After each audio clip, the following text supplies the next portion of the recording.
And this meeting, as you know, is a joint meeting between ourselves, the Muslim Institute, and Conway Hall. And I'd like to thank Conway Hall for hosting us here. Conway Hall's been here since 1929, but in case this is the evening when it decides to burn down, this is what you've got to do. So the exits downstairs, you either go out the back or down here, and then it's down some stairs. You can also go out of that door and turn right. If you're in the balcony, you can either come down the stairs or go through this door and down the stairs to get outside. While we're on admin, we are going to be taking a video of this evening's event in order to put it onto YouTube. It's a fixed video, so it's only going to see the back of anybody's head. So, but you will be heard. We just thought you should know that. Now, the British Humanist Association, for those you may have heard of it vaguely, we're known for training up celebrants to do humanist funerals and weddings and things, and we're known as campaigners, campaigning for secularism. We don't like bishops in the House of Lords and faith schools and that sort of thing. But when we say secularism, we don't mean atheism. We mean having a level playing field. And that's a confusion that often arises in people's minds. But as well as all that, humanism is an ethical worldview, and one of the main strategic objectives of the British Humanist Association is, quote, a world where everyone lives cooperatively on the basis of shared human values, respect for human rights, and concern for future generations. And we see this sort of meeting as being part of our contribution of helping build a peaceful, plural society and trying to help people who are different from each other, seeing each other primarily, first and foremost, as fellow human beings with all the common ground and differences that entails. So tonight is a dialogue.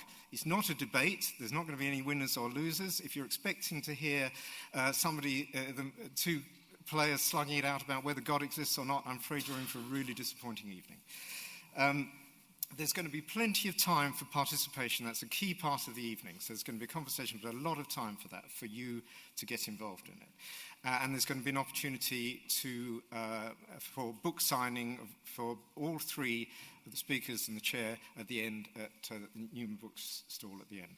I'm now going to pass over to Samia from the Muslim Institute.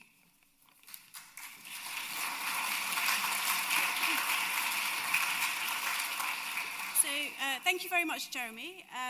I would also like to thank the British Humanist Association and Conway Hall for bringing this idea to fruition, and also to Hassan Mohammadi, who's the co-director of the Muslim Institute, for being so pivotal in organising this tonight's event. My name is Samia Rahman. I'm the Deputy Director of the Muslim Institute. The Muslim Institute is a fellowship society. We encompass people from all backgrounds and walks of life, and we aim to promote and support the growth of thought, knowledge, research, creativity, and open debate within the Muslim community and society at large. The Institute emphasizes the diversity and plurality of Islam and Muslims to promote dialogue, cooperation, and collaboration between Muslims and other cultures. We have regular winter gatherings, we have an Ibn Rushd annual lecture, we have meetings, we have a quarterly publication called Critical Muslim, which you can purchase at the back at a discounted price. We seek to provide a forum for critical thought, the sharing of ideas, expertise, and interests among our fellows and the wider community. Now, I'd like to go on to introduce tonight's chair. Tonight's chair is Ines Bowen. Ines is a BBC radio journalist who has produced programmes such as Analysis, Woman's Hour, and More or Less. But she's here as the author of a unique book called Medina in Birmingham, Najaf in Brent, Inside British Islam. This was the result of 7 years of work in her spare time and a huge number of interviews to provide a detailed picture of the complexity of Islam in Britain today. It's won plaudits from everyone from The Guardian to The Economist and The Daily Telegraph and across academia. She will be signing copies on the Newham Books stall afterwards, which is also at the back. I'd like to welcome Ines and our two speakers tonight to the stage.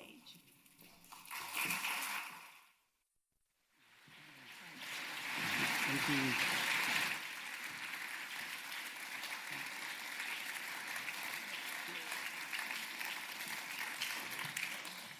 Thank you very much. So to our two discussants tonight, Ziauddin Sardar is chair of the Muslim Institute. He's a believing Muslim, but describes himself as a critical, questioning one. Indeed, he edits the journal for the Muslim Institute, Critical Muslim.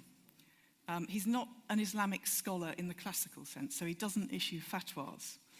But he's an Islamic thinker. I can always try. He can always try.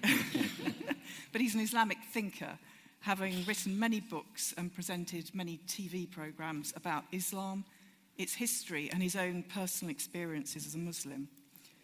But he's got a wide range of intellectual interests, literary criticism, social commentary. He's also a scientist. He studied physics and information science at City University. He worked as a science journalist for Nature and The New Scientist, and for a time was visiting professor of science studies at Middlesex University. So I'm sure there are plenty of common interests with which to discuss with Professor Jim Al-Khalili. He needs less introduction to this audience because, of course, he is president of the British Humanist Association, and this is, I think, his last public event as president. Having served 3 years. And he's done that as well as being Professor of Physics at the University of Surrey. And thanks to his numerous TV series and Radio 4's The Life Scientific, I have to mention Radio 4, he's also one of the UK's most high-profile scientists. And through his TV series, he's done a lot through the programmes he's presented for the BBC and more recently Al Jazeera. He's done a huge amount to increase popular awareness of the role that Islamic civilizations have made to science and mathematics. So I thought I'd start by just asking the two of you a little bit about your own personal experience of religion. Zia, have you always believed in God? Yes and no. I grew up in Hackney. That's where I kind of started my life as a thinker, if you like. So my parents, in Hackney? In Hackney, of all places. I went to Brookhouse Secondary School, which was described as the worst school in England. But for my troubles, when my parents first moved here in the kind of late 50s and early 60s, we, of course, spoke no English. You came from Pakistan? We came from Pakistan. But I knew the language of mathematics. So immediately, kind of, when I went to Brookhouse Secondary School, one of the first things I did was to beat my physics teacher at chess. Well, that established me as somebody who understood mathematics and physics and what have you.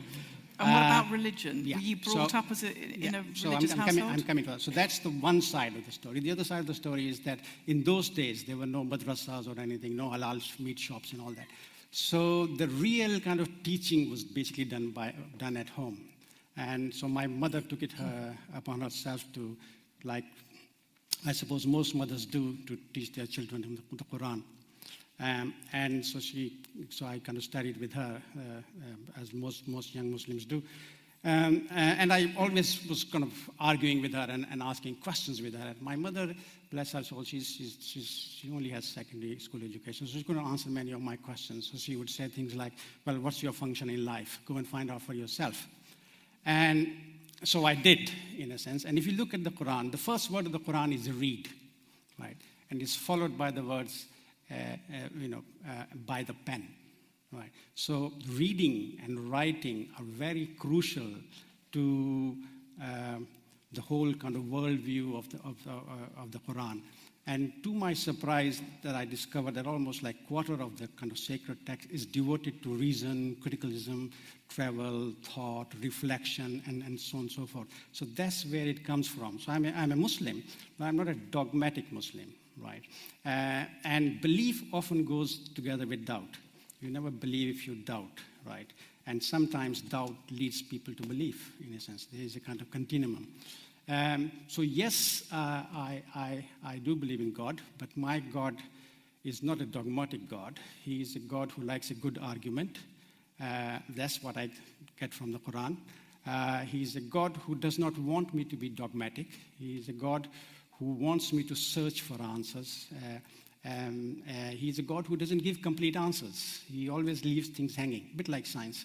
Things are always kind of left hanging so that you can make progress in yourself. And sometimes I'm a very profound believer. Sometimes I have doubts and I'm not a very strong believer. So one swings. And how far do you take your sort of religious observances? I mean, do you pray 5 times a day? Do you only eat halal food? No, you shouldn't ask me these questions in an open meeting like that. You don't have to You mean answer. the little reputation I have, you want to ruin that as well. Yeah. But if you see, for example, I don't know whether you read, those of you who read Desperately Seeking Paradise, in the beginning of the first chapter, I described that somebody comes and asks my mother, is he a good Muslim? And she says, no, he never fasts during Ramadan. He's very very bad with his prayers. I don't think I've changed all that much since that time. Now, I'm for ritual as long as ritual has a positive function, brings in community, it forces you to think, it kind of, you experience the divine. But I'm not for ritual that becomes an oppressive instrument of control, both of thought and action.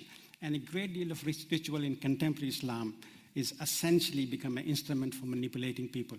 So I'm not heavily into ritual, although I do believe that one should be reasonably observant. Okay, well, thanks very much. I mean, Jim, your experience of religion is going to be familiar to a lot of people in the audience here, but there are people who've come from outside the BHA, so for their benefit, I mean, what was your experience of religion growing up? Well, I grew up in Iraq to an English Christian mother and a Shia Muslim father, and so I was brought up in a multi-faith household. As a boy growing up, for me, Allah was just Arabic for God, and I was very, I think what was promoted were the similarities, which the Abrahamic religions do have, heaven and hell, Adam and Eve, and so on. And I didn't see any conflicts, and I guess I'd say I believed in God. There was this game we used to play as kids in school, and they say, do you believe in this? Do you believe in that? And then you had to not blink and then have to clap, and they say, do you believe in Allah? Like that. And if you blinked, that means you didn't, and so you had to sort of try not to. And I was pretty good at that game, and I was very proud of that. But I inevitably, I'm. Maybe it's because of the multi-faith background. And by the age of 13, 14 or so, when I was getting into science, although that was probably not necessarily related, I started to question the differences. And although my parents, lived happily, my mother passed away earlier this year, but they were married for 55 years, and never once did they have an argument of religion. My mum was a born-again evangelical Christian, and she would drag my dad to church. And he wasn't. I think he was like you. He was. He had his faith, but he didn't wear it on his sleeve. And he said, "Oh, just go along." I said, "Why do you go along?" She said, "Well, your mother likes me too." And it's nice listening to all that rubbish. It's quite enjoyable.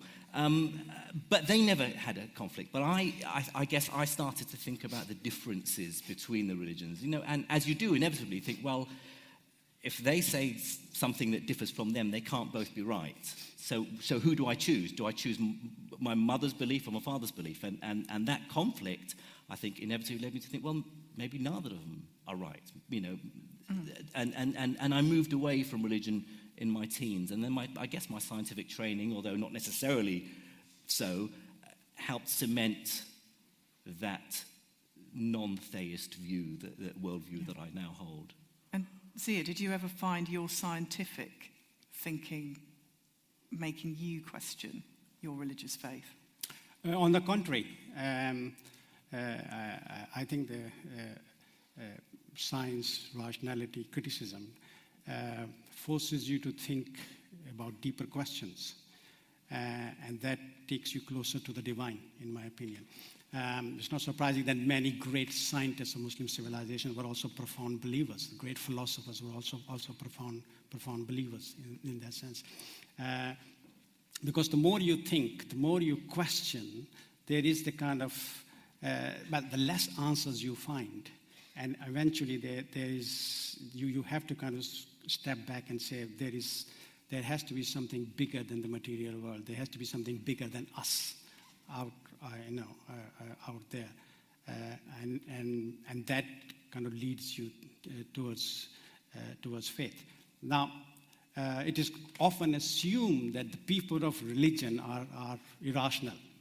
I think lot of people of religion are irrational, just as a lot of secularists and atheists and humanists, dare I say, are also irrational, because we are human beings in that sense. But there's nothing that says that if you believe in something, you must be irrational in that sense. There is a leap of faith that comes in, yes, but there's a lot of rationality behind that leap of faith. But do you think the religious bit of you and the scientific bit of you are connected, or it's about compartmentalization? Well, they're two sides of the same coin.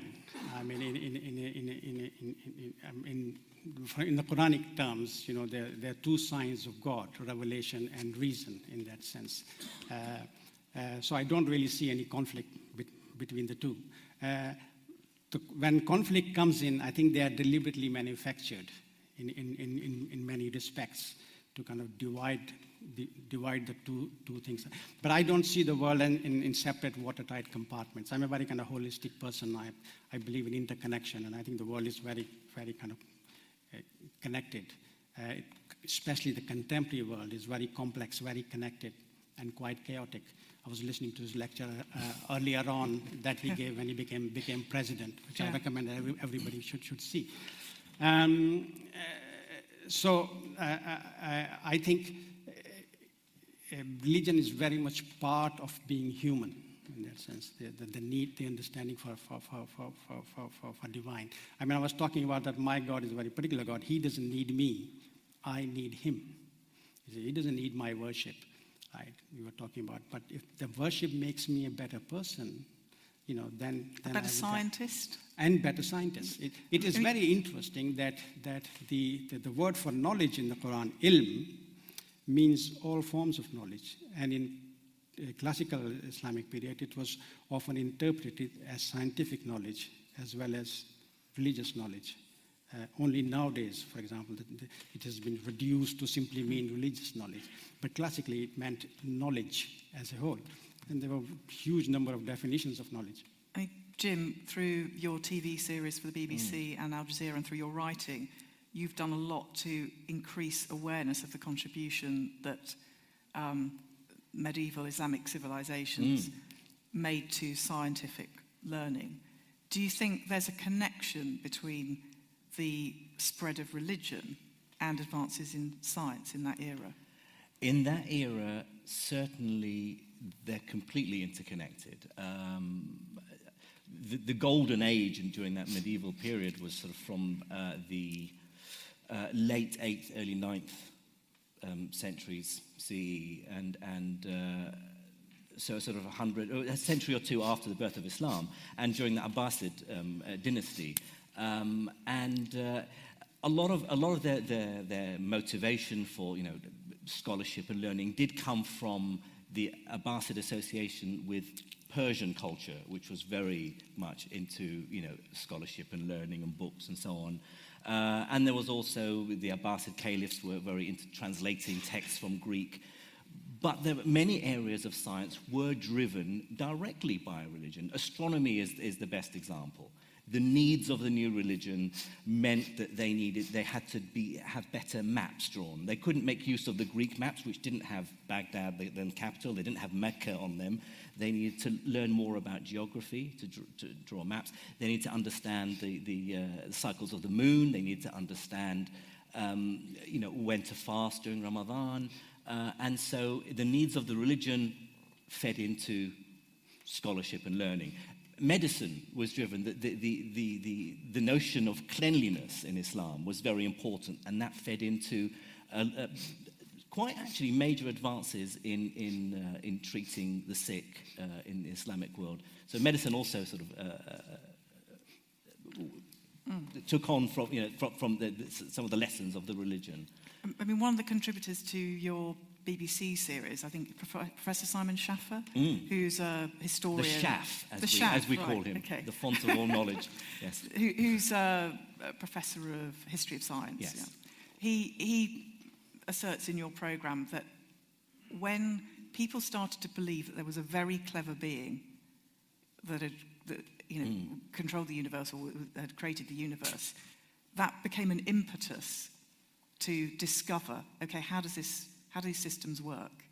And so belief in God actually drove the quest for scientific knowledge. Well, Do you I mean, believe and that? I think as would agree, that certainly back then, in contrast to many Muslims in the world today, back then, reading the Quran, they interpreted it as wanting to go out and seek knowledge. God's given us brains, we should use them and find out God's creation.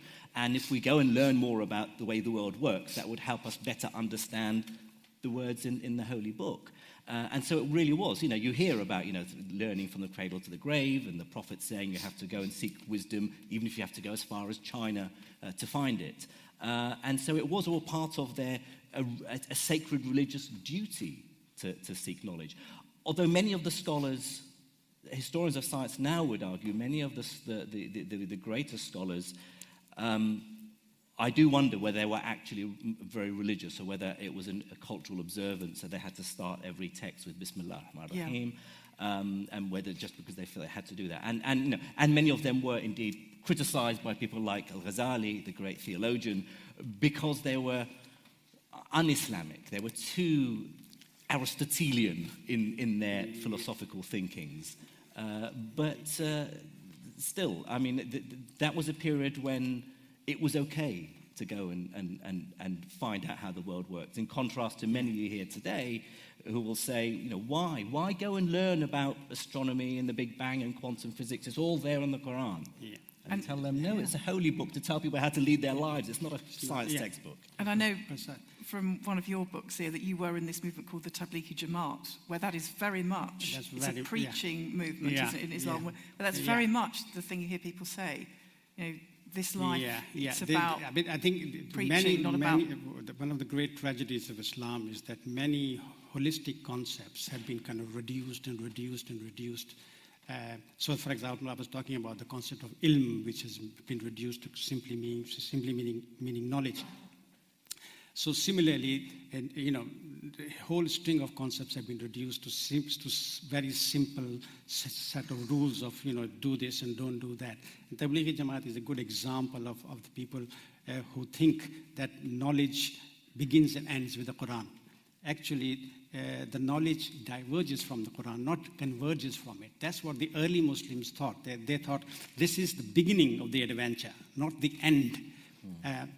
And we shouldn't pick on Tablighi Jamaat, but I mean, lots of people, Deobandis, Wahhabis, I mean, Muslim world is full of them. Britain is full of Muslims who think that, everything is contained in the Quran, the geology is discovered in the Quran. Quantum mechanics. Quantum mechanics is discovered in the Quran. Almost everything. I mean, there's a whole book called Geology in the Quran, which is quite amazing. I recommend you to read it. It's very good for a boring night. There's a whole kind of thing about scientific miracles in the Quran. Now, that to me actually says that those people who talk like that do not have confidence in their faith. There's something profoundly wrong with their notion of God. I mean, their notion that either their God is an accountant who's sitting there counting people's kind of thing, right? Or he's some sort of a kind of dispenser of everything. He just gives you everything on a plate, and then that's it. You just have nothing to do. And one of the things that has been reduced through history is the whole idea of agency within individual Muslim. So the individual Muslim seems to have no agency. All he or she has to do is to just follow the rules as laid down, or go to some so-called alim or religious scholar who will tell him what to do to become a suicide bomber, go and join Tablighi Jamaat or become a Deobandi activist or whatever. So the individual believer does not have kind of agents to think, and that very important part has been taken away. And those movements actually form the majority of Islamic movements in the UK today, don't they? I don't know about worldwide. I wouldn't say they are in majority, but I think they are in enough numbers to cause concern to somebody like. I mean, certainly the Tablighi Jamaat is a lot bigger than the Muslim Institute. Sorry, but it is. Oh, I'm sure Tablighi Jamaat. I mean, I've been to Tablighi Jamaat meetings. Millions and millions of people come. I mean, it is one of the most frightening things when you look out there and 1 million beards are coming towards you. I mean, that's pretty frightening. All kind of, So I know the Muslim Institute is a very small organization. But what I want to take back to what Jim was saying about the early history of Islam. Yes, a lot of science and technology and medicine, came up. But one of the very important things that emerged during that period was, if you like, the movement in philosophy, rationalism, and free thought. Which was also very much part of the Islamic tradition. And it was all justified from the Quran and the sayings like everything else in Islam has to be justified from the Quran. This movement was essentially justified from that. And it's a great tradition that lasted 500-600 years in the Middle East and almost 800 years in Andalusia. Right. So it's this a tradition vast kind of movement of philosophers, of thinkers. Now, many of these philosophers and thinkers were not particularly good Muslims, right? In the sense that some conservatives will define, but they didn't hide that. They openly said that I'm not a particularly good. I mean, like you said, say Al-Rawandi, very famous kind of free thinker. He said, well, you people believe in, the Muslim heaven, it seems to be only good for aggressive sexual males. What about the rest of humanity, right? There were people who were openly mocking the dogma as it was being shaped and saying, if you look at people like Al-Mari, the famous poet, or the boon companion of Ibn Abul, what's his name, the famous poet who's raging atheist. He didn't hide the fact that he was an atheist. Why? Because the community had self-confidence in itself. It could put up with the plurality of different opinions. Now I think that self-confidence has Where's it been gone? lost. What's destroyed that self-confidence? Well, number of things have come into effect. The first thing, I think we need to look within Islam as well. And the most important thing here is that people who are dogmatic do not like uncertainty. That was true then as it is now, right? And they want certainty in that sense. So the interesting thing about Al-Ghazali's attack, which is a big battle between philosophy and theology lasting 300-400 years. It didn't begin with Al-Ghazali, actually it began much earlier. But Al-Ghazali then launched a battle. That's very interesting. Al-Ghazali was a rationalist philosopher. And he was he had the kind of the biggest chair, academic chair in the world at that time. That was the Nizamiya Academy in Baghdad. But then he has a kind of personal crisis. He goes away, wanders about, and comes back, and suddenly he then becomes quite anti-rationalist. And then he launches an attack on philosophy, in a sense. And that debate went on for a very long time. The real tragedy, I suppose, for Muslim civilization is that the conservatives managed to kind of close, all the avenues of free thought, of scientific development and thinking and so on and so forth. And the one way they did that was to actually, in the kind of aftermath of Al-Ghazali's attack, to actually almost outlaw reason. They outlawed reason from religion. And basically, reason, the technical term in Islamic terminology is ijtihad, which means sustained reason. So you do ijtihad in religion, which means you use, which was the great free-thinking argument that religion must be subjected to rational thought. Right? So they kind of closed the gates of ijtihad over a period of a couple of hundred years. So that, although it was basically something they wanted to do in religion, but in Muslim societies where religion, science, politics are connected, it had an overall impact on the societies as a whole.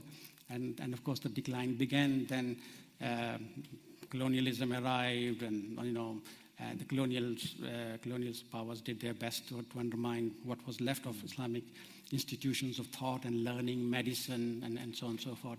So it's a product of history in that sense. So to a very large extent, the people in the Muslim Institute who want to bring back the rationalist tradition. It was a great tradition. It was one of the. We had three great traditions. We had the kind of theological tradition, the traditionalist tradition. We had the mystical tradition, Sufism, and that, and we had the rationalist tradition. And the rational tradition was systematically suppressed and has almost been swept aside.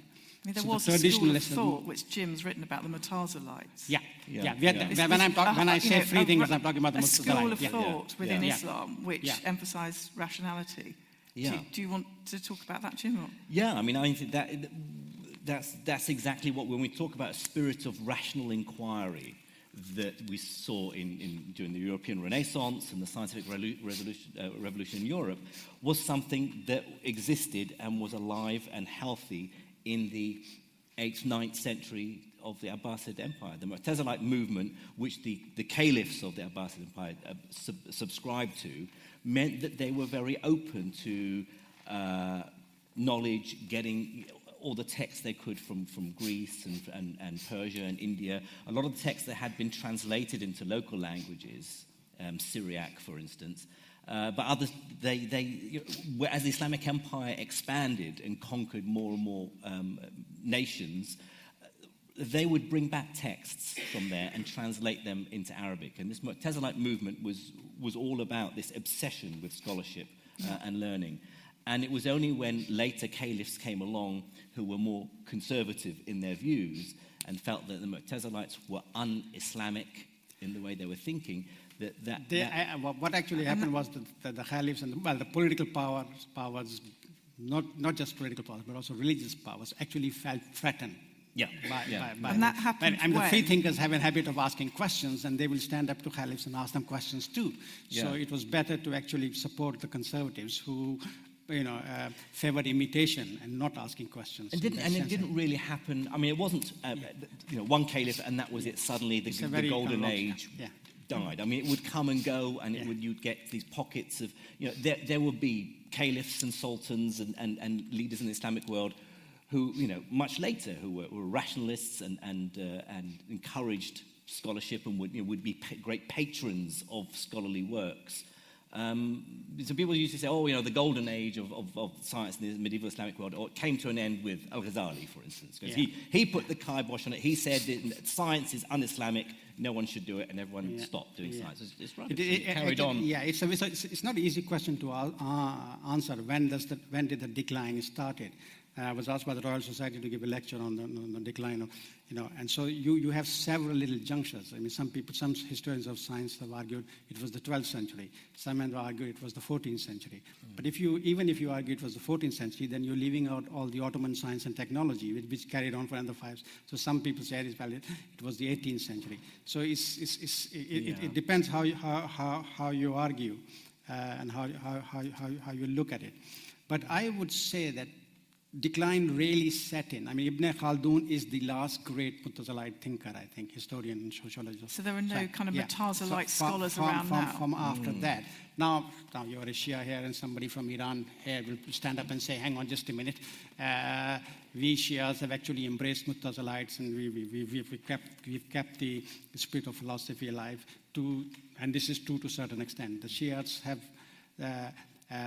much more inclined towards philosophy and free thought than the Sunnis, but it's significant compared to the great period of Islamic history. And Islam wasn't unique here. The Christian world has hardly got a clean track record in terms of attacking science and feeling threatened by science. And think about the people time Copernicus and Galileo and people like that, where the Catholic Church was very much feeling threatened by the rationalist movement and the Renaissance movement in Europe. So it's not Islam's problem. Yeah. It's very interesting that, in fact, the great Mutazilite thinker, Ibn Rushd, and we have the Ibn Rushd annual lecture in the Muslim Institute. Averroes. Known as Averroes in the West. His thought was more or less suppressed in the Muslim world, but it became very big in Europe, and there was a school of Averroism.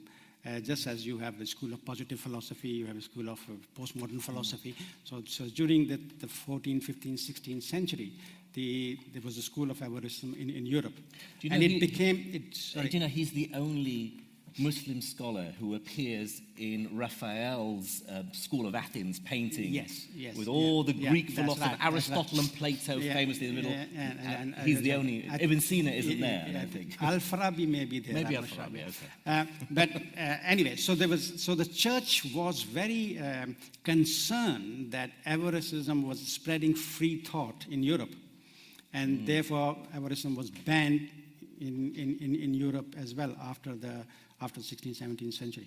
But it carried on in a number of different ways. When we come to talk about Enlightenment, I'll bring him back. Great. Well, I think it's time to sort of open this discussion up to the audience. So if anyone would like to ask a question, there are a couple of roving microphones. So this gentleman here with his hand up, and after him there's a lady there on this side, about 6 rows in. It's about halfway down. You've caught them off guard, haven't you? If you could just, so if you could ask questions rather than give speeches, and if you could just say, good idea. I think I'll probably say that several times this evening. Yes. And if you could just give your name and your affiliation, if you're a member of the BHA or if you're from another organisation. My name's Tom McNally. I'm not affiliated with any organisation, but my mum is. My mum's with the BHA, so I'm here with her on that side, I suppose. I'm interested in the history you just outlined. It strikes me that there may be a correlation between inequality and poverty and the decline of sciences, no matter what their religion. Is that accurate, would you say? I would certainly say that the great periods in world history when science and scholarship flourished happened to certainly correlate with periods when empires were powerful, were self-confident, weren't worried about protecting their borders. You think about the golden age of Athens and ancient Greece and how powerful it was and self-confident it was. Certainly during the Abbasid period in the Islamic Empire, it was very powerful. Europe, with the discovery of the New World, lots of money washing into Europe, and the patronage of the big families like the Medicis in Italy, and it kicked off the Renaissance. There's always periods when there's a lot of money.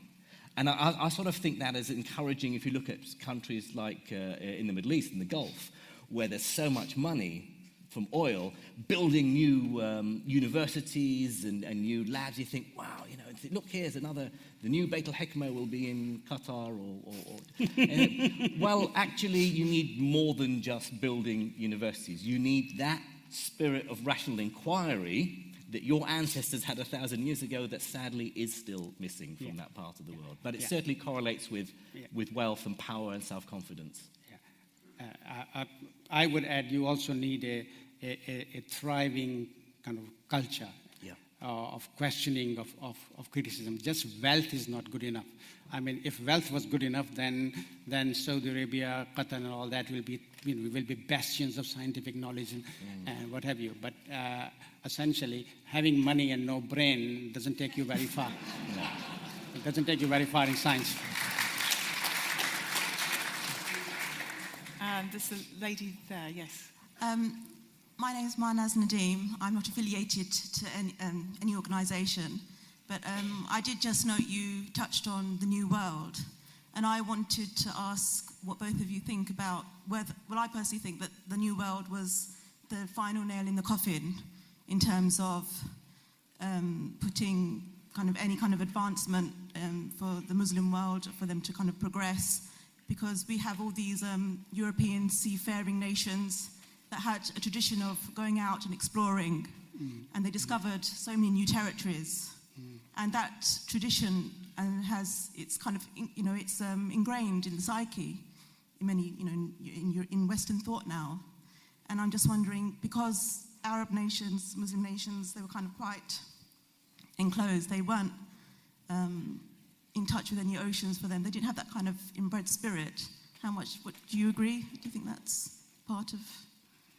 I'm not sure. I'm not quite sure if I understand the question. Do you understand the question, Jimmy? Yeah, I understand the question.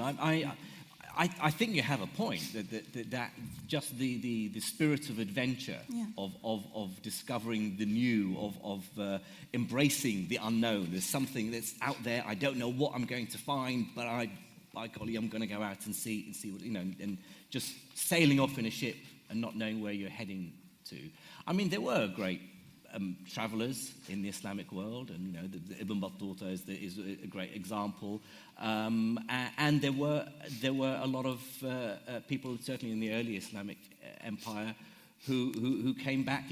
We know they came back with great tales of going out to China and down into Africa, because we see the maps from that time that went way beyond anything the Greeks had drawn. That Ptolemy was the great polymath who brought so much of Greek knowledge together, and he had the book Geographia, where he had maps of the world.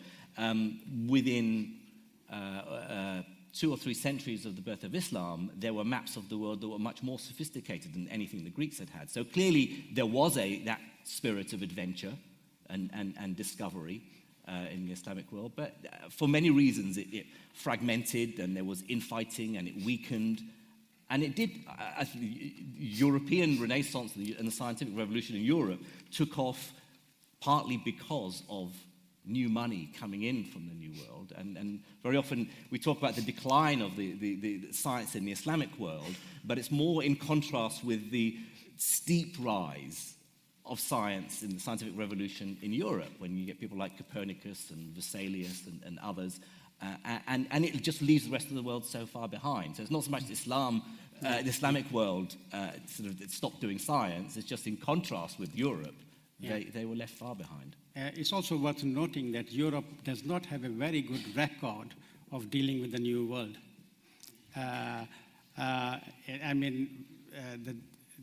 When Europeans went to the New World, for example, to America, they didn't treat the natives with all that great respect. I mean, they were there to plunder their wealth, so they can come back to Europe, and maybe science and technology can take off. So you need to balance the equation in that sense. Now, the humanists are always talking about Enlightenment and how great the Enlightenment is, and we all want to go back to the Enlightenment. I not particularly want to go back to Enlightenment values, to be quite honest. From where I am sitting, Enlightenment was a pretty nasty piece of work. If you belong to the New World, or if you belong to the Old World, in that sense, there's a wonderful book by a chap called John Rawls, which is called Voltaire's Bastards, the Dictatorship of Reason in the West, which kind of outlines that the philosophers, the people who kind of shaped the Enlightenment, were pretty deeply racist, right? I mean, they looked at other cultures, including Islam, in a very disparaging way. They regarded other non-European cultures as inferior.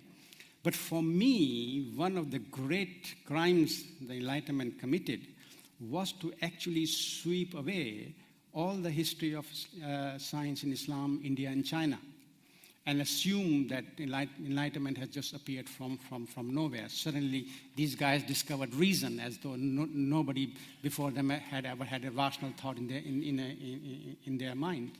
And then, of course, a lot of this particular reason was used to justify colonialism and what happened. For example, the French in Algeria not just banned Islamic medicine, but anybody who was practicing Islamic medicine would be put to death. The Dutch in Indonesia not just banned Muslim universities and closed Muslim universities and madrasas and what have you, but stopped the population from being educated totally. So the first graduates to appear in Indonesia appeared in 1952. So you can see where Enlightenment has taken the people of the new and the old world. So when we talk of Enlightenment values, we have to be slightly careful. Yes, I do believe in Enlightenment, but it's not the Enlightenment of Europe, but it's the Enlightenment of Ibn Rushd, Enlightenment of Al-Farabi, of Ibn Sina, of Al-Biruni. It's very interesting. Al-Biruni, great scientist, but also a great social scientist, measured these specific gravity of certain metals to very accurately, wrote a book about coordinates of the cities, etc., etc. Then he goes to India. Jim, now, do you want to come He goes back to on India, this? Yeah. and there you have somebody who is a aggressive monotheist as a Muslim. So what do you expect Al-Biruni to say about Hindus and yoga, right? I mean, you would expect him to say, these people are heathens, these people are pagans, which is what even in contemporary times many Muslims believe. No, Al-Biruni didn't say that in the 11th century, 12th century. Al-Biruni said, actually, they have a system of reasoning that works within their framework. So if you want to understand them, you have to understand them by their own concepts and by their own principles. That's the way to understand Hindus, right? And the system works for them. And if you want to understand that, you have to put a little bit of your Islam aside and embrace them in an open way. And when he looked at yoga, he said, this is a very odd system, right? This is not like the way I used to measure specific gravity of metals and liquids and what have you, or determine the circumference of the earth. It is a different system. And he says, well, actually, it's a very sophisticated system if you go inside it and learn it through its own concepts and values. Today, the Muslims are saying yoga is forbidden, right? So, I mean, so you could do, that's the kind of enlightenment I want. The enlightenment that has, that treats people with equality and openness, right? Includes not just free thought, but also humility, in a sense. And brings kind of what we will regard as the virtues of being human together. And one of the things that I did forgot to say is that when we are talking about the free thought movement in Islam, Mu'tazilite and all that, what is not appreciated is the Mu'tazilites created a culture. It was called adab, which literally means the etiquette of being human, right? But this culture was what we would now describe as humanism. Not quite the Western humanism, not quite the humanism of the Humanist Association, but a bit more sophisticated form of humanism, if I may argue, if I may put it. And that was humanism which argued not just that humans have agency, but it also argued that humans have dignity, right? It argued not just that you need rationalism in all aspects of life, but also that rationalism itself has limits. That rationalism cannot always answer questions beginning with why. So one of the great friends of Ibn Rushd, we were talking about earlier, his colleague Ibn Tufayl was also a very well-known philosopher from Cordoba. He wrote this wonderful book, one of the first philosophical novels, called The Life of Hay. So in Life of Hay, hay is spontaneously generated, out of nowhere. It comes out with slime on an island. And then he is reared by a gazelle who adopts him he adopts a gazelle as his mother, and he observes and thinks and reasons, and he discovers that he's on an island. He discovers how to build a shelter for himself, and he discovers. And so, but towards the end of the novel, when Hay, as a rational being, has more or less conquered nature, if you like, there are still things that he cannot answer. and Ibn Tufayl, who was a great rationalist philosopher, then has to say at the end, actually there are some answers for which you have to go elsewhere. There are more ways of knowing than one. There's more things in this universe than just the material universe. And Ibn Rushd himself, who wrote a phenomenally monumental defense of rationality, incredible book. It has a very weird title, The Incoherence of the Incoherence. But I mean, if you read it, it's absolutely incredible. He ends the book by saying, I know not, only God knows best. Now, this is not necessarily a statement of faith. It's a statement of humility, that there's always progress to be made, in a sense. That's the enlightenment I want. Jim, do you want to come back on any of that? Well, I feel...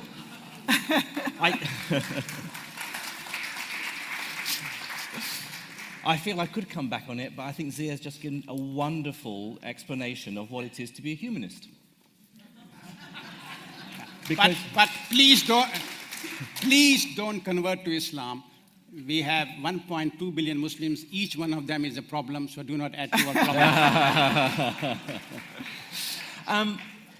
What about the characterization of the Enlightenment as sort of wiping certainly out? politically, yeah, of course, at that time during the Enlightenment, it was extremely Eurocentric, and the rest of the world were regarded as, that's whatever they took whatever they needed to take, and same, I agree entirely with colonialism. If you're going to subjugate a whole part of the world, a whole culture, a whole group of people, then you have to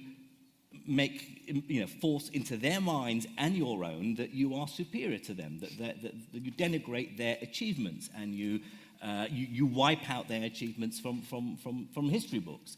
I don't agree that the Enlightenment, it was a deliberate attempt to hide the efforts and the achievements of scholars from the medieval Islamic world.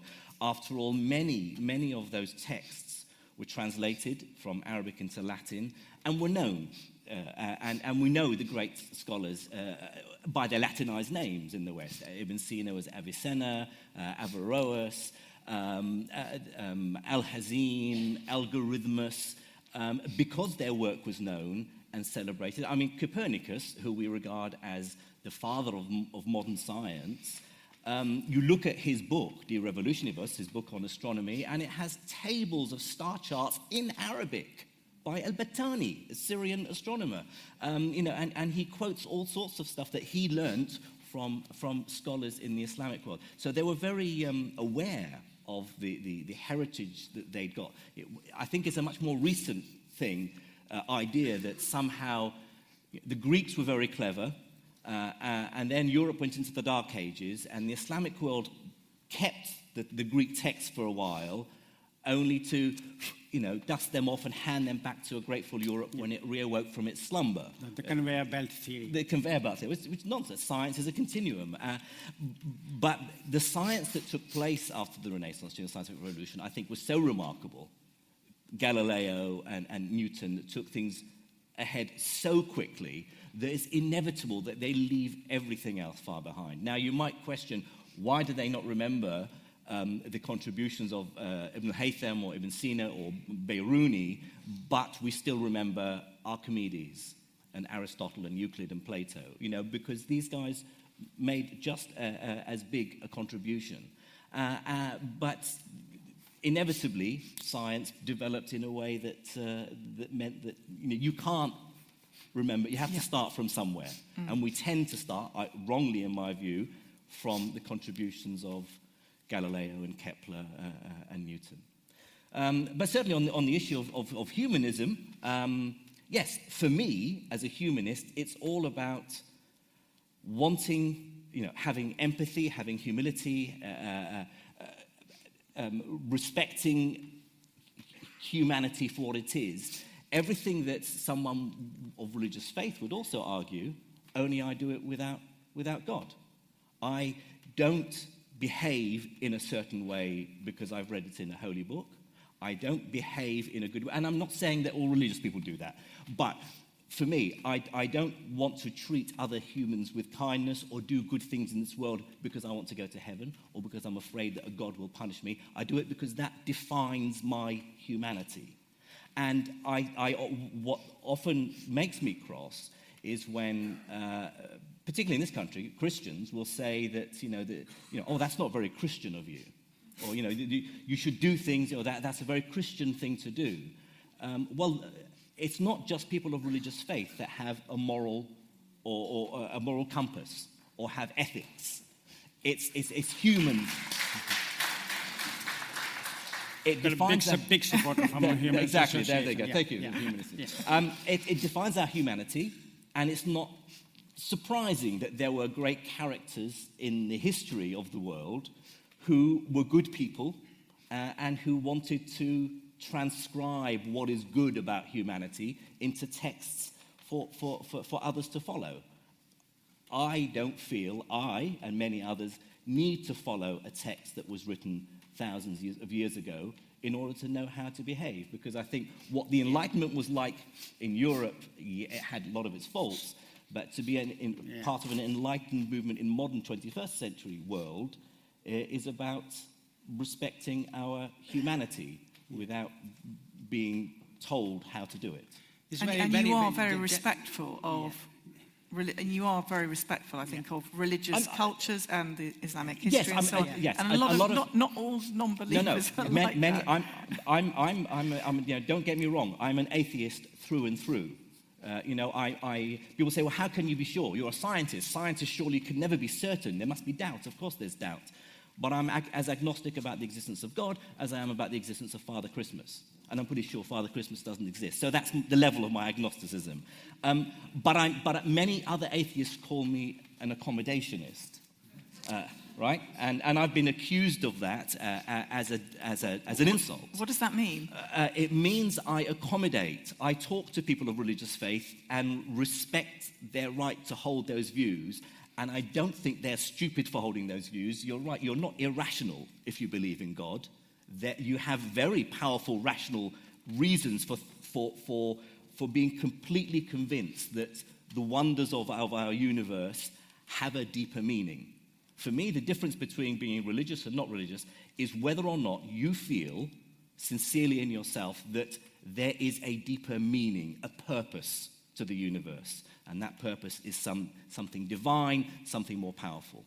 For me as an atheist, I don't see a need for any meaning, any purpose. I try and understand. I still seek. I still have questions. I'm still riddled with doubt about why things are the way they are. But I seek a non-spiritual reason for why things are the way they are. I don't have a hole to fill in with something spiritual. See, I'm going to ask you to hold it there because there are lots of people who want to ask questions. Just want to come back slightly. And then this gentleman here. I think Jim put it very, very nicely that he doesn't feel the need, in a sense. Religion is not following a text. That's a very kind of false impression of religion. Religion is experiencing the divine, right? It's an experiential thing, right? And that experiential thing also emerges from the need. So there are some people with a natural need to experience the divine in that sense. We are a human community. There are lots of people with different kinds of needs. Some need God, some don't. But I think what we really need to do is to experience the divine. Great. There's a gentleman here with a question. We'll keep our answers shorter as well, I guess. There is actually plenty of time for questions. We can have sort of... Hello, Jim. I've watched a lot of your programs about quantum theory now, and it's very, very interesting. And you say you're an atheist. I don't know what I am, because people say, do you believe in God? And I say, well, what is God? How do you describe God? And I say, well, he's light of the heavens and the earth. So within your programs, you show us the very strange properties of light. It's very weird and unusual. So the description of light in the Quran, if God is light, if we get away from the emotive word God and say light, is the description of light in the Quran and the light in science the one and the same thing? Well, one is a metaphor, and the other is a real thing. Yeah. So I mean, of course, to invoke the word God, it means many things to different people. I mean, even scientists who we know were not religious, who didn't have a belief in the supernatural, people like Einstein, used the word God, knowing the mind of God. God does not play dice. So very often you can use the word God to mean the laws of nature, or to mean something deeper that we don't understand. But as Ziauddin says, that words like light or energy, very often in a religious context, they're used metaphorically. It does mean they are open to interpretation, of course, and then the danger is that people see them and ascribe to them a literal meaning, then excludes any other, it constrains them along a very narrow line of thought, and that's where it's dangerous.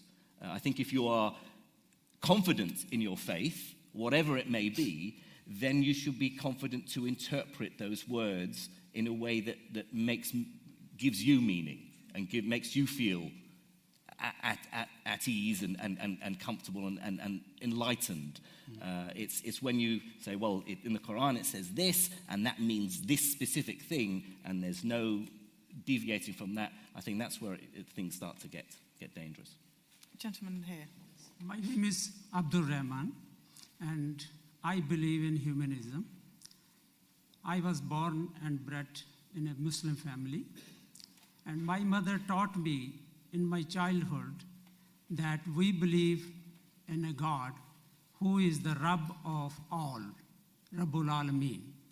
And not only for Muslims, not only for Christians, for everyone, number one. And He's the sustainer and caretaker of everyone. Number two, when I went to the studies, I have been told that the human being is the finest animal on the earth. So he is the deputy of God on the earth, Naibullah fil earth. And God has given him a task to find the universal laws, to discover the laws of nature. And this is the duty of the human being. And in that way, human being can go back to the God. So keeping this in mind, it's my great opportunity to listen, both of you, the very learned scholars. Would it not be possible for you to make it easy that all the religions came from the God, and it came through the passage of time and history when it was needed. And they came to teach the human beings how they have to live their good lives. And now that is not happening. Now the human being has learned how they can live the better life. And with the science, humans are inventing and discovering the laws of nature, laws of God, and finding a beautiful life towards into the future. And we are just don't think that we are human beings, and this is the only thing which we have to do. We have to discover the universe. We have to discover the universal laws, which created by God or not, I don't want to go into this. Are you advocating a belief in God, or lamenting the fact that we are moving away from belief in God, or are you suggesting we don't need a God anymore because we are mature enough to discover the universe ourselves? That's the only my reservation with the British Humanistic Association, that we take God, that we have to first negate the God and then we will move forward. I don't know, but I don't see anymore the need of that thing.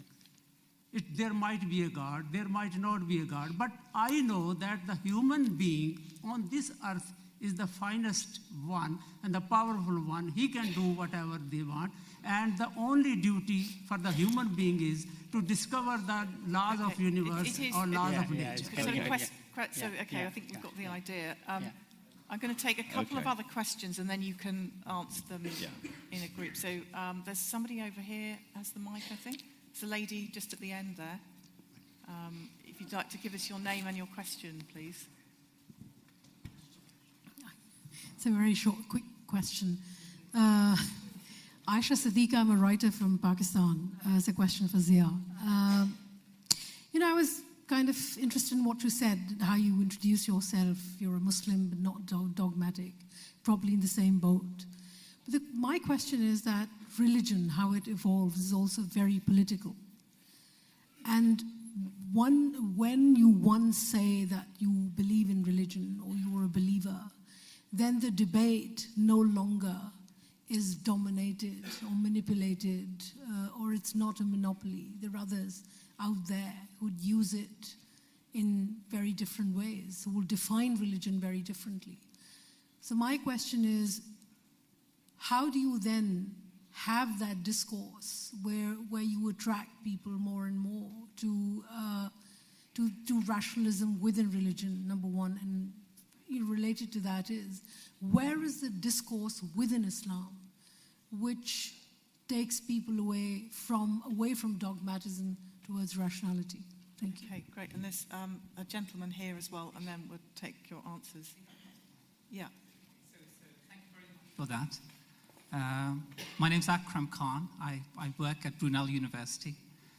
I lament and I'm saddened by the present situation in the Islamic countries with the scientific enterprise. I think it's really lamentable, the present situation. And I often go back to Pakistan, and I'm involved in advising the government about how to set up structures for higher education. And we can learn a lot, as you eloquently put it, on the historical development of the scientific enterprise, and also the fact that this development can crumble and self-destruct very, very quickly. But the rebirth of that cultural institutions takes a huge amount of time. So I think we have to try and assess to some degree our relationship with knowledge. I mean, how do we interact? What does knowledge mean? And I think if you go to some of these institutions in these countries, it's interesting to note what they think knowledge is and should be. So I would be intrigued to see how you see the rebirth of the scientific enterprise within the Islamic countries. Two related questions there, really, aren't they? They're both related. I don't just lament. I think the situation is catastrophic. I mean, absolutely, it's a mega catastrophe. The lack of essential scientific enterprises in all Muslim countries. Wherever you actually see a big science thing, for example, in Egypt, you have the big National Science Center. Actually, it's just rank and file guys doing work for NASA or some American institution. Right? There's no real original scientific work anywhere in the Muslim world. It's all kind of imitation. It's almost like the counterpart of religion. Science in the Muslim world is almost thought as though it was a religion without any questioning. And so I think the situation is very, very bad. But the answer to the both questions is more or less the same. The answer to Aisha's question, where is the rational discourse of Islam? The answer is nowhere. We have to create it, right? We have to start almost as though from square one, right? The situation has gone towards dogmatism and kind of extremism so far that we now have to pull back and actually say, look, there is a great critical rational thinking tradition in Islam that has to be brought back, right? So we have to create it, and one of the ways, apologies. You notice that my ear is rather funny.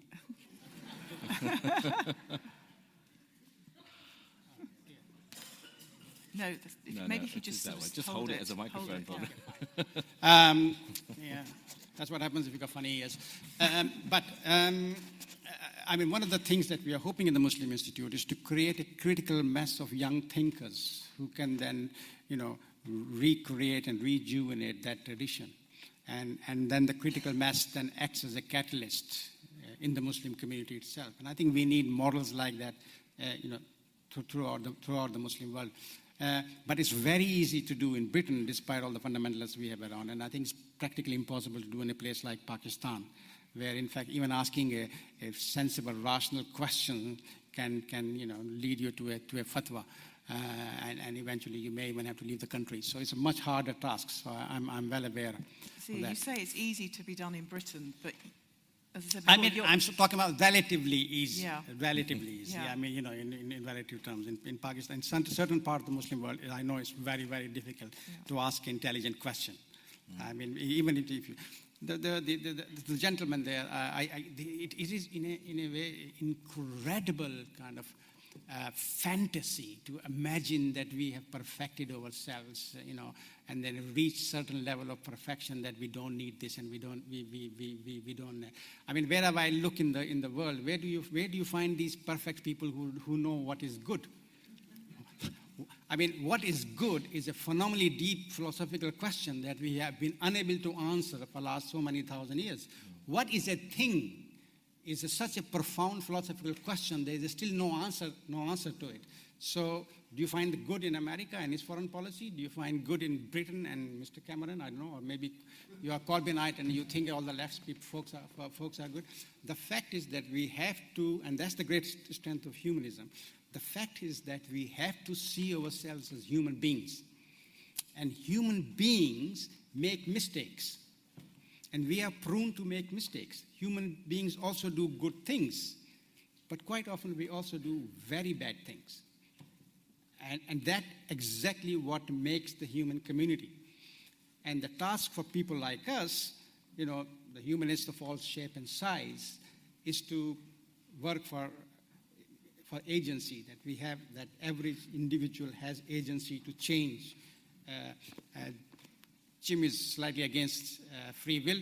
I find that a bit difficult that humanists would be against free will, because I would have thought a humanist by definition should be for free will, which means that you have the freedom to move and do good or to do good bad or to do bad. And unless we see ourselves as human community, we are going to be in a problem. Those people in history, and recent history as well, who think that they are perfect, create nightmares. So I'm not just talking about Hitler, I'm talking about ISIS. You go in there, they think they are perfect. They do not need anything. Right? We were talking about Tablighi Jamaat. They think they are perfect. Right? They have the perfect length of beard to do anything that is, that fulfills all the function, and they can solve all our problems.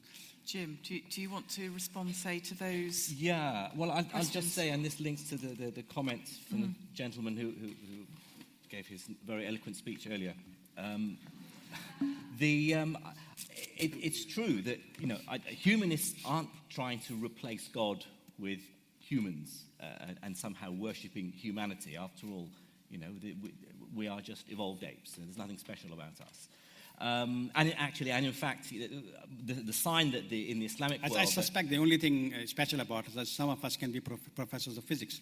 That's pretty much it, and that's not such a big deal either. Yes, I will see the science and rationalist view emerging in the Muslim world when I start to see debates about Darwinian evolution in the Muslim world, as opposed to that's where it's 150 years behind Europe. No one talks about it. Evolution is fine, but only up to the level before humans. What's to be done then? Well, there's a long journey of changing this attitude that science is a Western atheist construct that we should be suspicious of in the Muslim world, that it's anti-Islamic to be a rationalist. I think that view has to change, and that's something that's generational. And I don't think, there's some wonderful institutes and universities in, KAUST, one university, the only university in Saudi Arabia that has men and women taught together, although not in the same room. But KAUST, KAUST is a wonderful research university, and they're actually doing, I don't agree, there's nothing in the Muslim world that's original. There are pockets, but there are bubbles within a very conservative society. This is the imported pocket. It's not indigenous. Most of the people working there are all expatriate scientists. Exactly. They're flown in from MIT and Harvard and so on. When I was my first job was at King Abdulaziz University in Jeddah, and I was there as a researcher working on the Hajj. And one day I came out of my office and I saw a lot of frogs wandering about. And I said, oh, I've never seen many frogs here. So I went and asked people, what are so many frogs? Oh, we had a shipment of frogs flown in from somewhere in Europe. Why?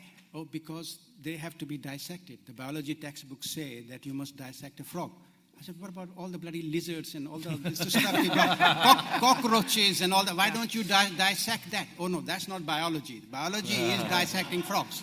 See, that's Saudi literalism for you. Now, that is exactly, it is there now. So I think it's basically this is a bubble that's going to bust once. It is now said that Saudi Arabia is going to run out of money in 5 years. Hopefully that is true, and then you'll see all this disappear like quicksand.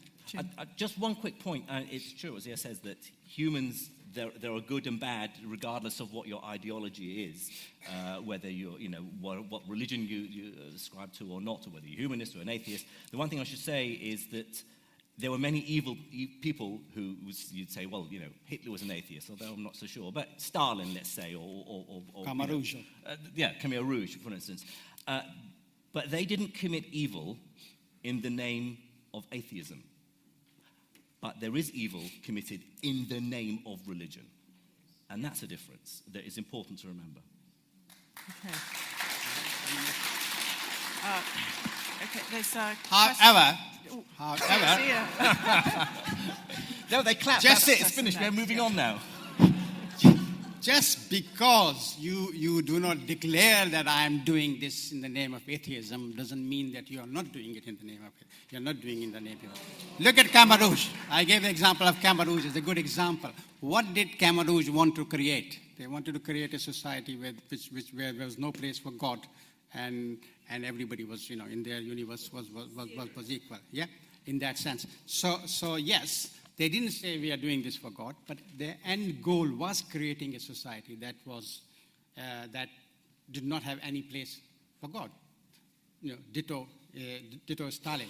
So it's not as easy to say that. And if you look at some things that have been done in the name of religion, if you really analyze, they're done in the names of power and territory. Of course, religion is used as a justification for power and territory. Okay, but we are so used to pointing a finger at religion that we do it automatically. But for the other aspects of life, we have to kind of say, hang on just a minute, let's step back and see just what's going on here. Maybe it is just as brutal and nasty as any other aspect of human behavior, whether it is declared or not. Okay, there's a question there. There are quite a few people in the balcony area. Have we got a microphone in the balcony area that... Oh, good man. Okay. Go on. All right, we have gentleman there on the microphone and man there with the loud voice. Thank you. Can you hear me? Yeah. Hi, my name's Thanasi. I was brought up as a Greek Orthodox. I would describe myself as agnostic. I believe determinism to be true, and I'd like to ask both the gentlemen up there, it's been a pleasure to listen to you both, whether you believe in choice. It's having some interesting implications for me. I don't believe there is choice. And in my world, nobody's at fault, no one's to blame, but nobody can take credit either. And I think there's a lot of resistance to that in the scientific community and religion. For my inaugural lecture when I took over as president of the British Humanist Association, I gave a lecture which I think Zia referred to because it's online, anyone can watch it. And the title is Written in the Stars, How to Live Happily in a Deterministic Universe. As a physicist, everything that I've learnt about the workings of the universe would tell me that things evolve deterministically. And we are part of that universe. We are the atoms that make up our bodies have come together in a very, very special way, but nevertheless, they obey the laws of physics. Pushing that to its logical conclusion, I would argue, as do many scientists, neuroscientists, psychologists, many scientists today, that free will is an illusion. We think we have free will, but we are... Because I don't believe there's anything else beyond my body and the software that's running in my brain, I don't believe there's something other, the mind-body problem. There's no soul or something inner that's the magical, the vitalism of life. What I am is the sum of my parts, and therefore I follow the laws of physics the same as everything else in the universe. So we think we have free will, we believe we have free will, but in fact it's just an illusion. And I agree that has huge ethical and moral implications that we do need to think about, because you can't then just say, well, I mean, it's not just as bad as saying, well, you know, look, if I'm going to pass or fail that exam tomorrow, it's going to happen. It's written. I don't need to revise, because if I'm going to pass, I'm going to pass. You know, don't bother. Why should I get out of bed in the morning? Things will happen the way they will happen. But your choices do dictate what takes place in the universe. And I think it's a philosophical question that we need to think about more clearly. But yes, I agree with you. We live in a deterministic universe, and our free will is just an illusion. Bite me. See, is this question about free will something that has been debated within different schools of thought within Islam? It has a long, long history. I mean, the question of free will has been debated not just in Islam. I mean, Islam was debated for several centuries. It's also a big question in Western philosophy, as I was mentioning earlier. Fortunately for us, nobody has reached a conclusion. So Jim's probably the first person to say it's an illusion. Brilliant. But I would argue that yes, we have free will, and yes, we don't have free will in that sense. And some aspects of our free will are essential. So I'm free to stand up and walk out of this room, in a sense. And if you're talking about human agency, which is what humanism is all about, then I should have that free will to walk out of this. You know, that's what we fight for, and freedom, and etc., etc. But I do not have a free will if I want to jump off here. You know, the gravity will take its course, and so I do not have free will to negate the laws of physics. But I do have a free will in the sense that I can actually shape my future.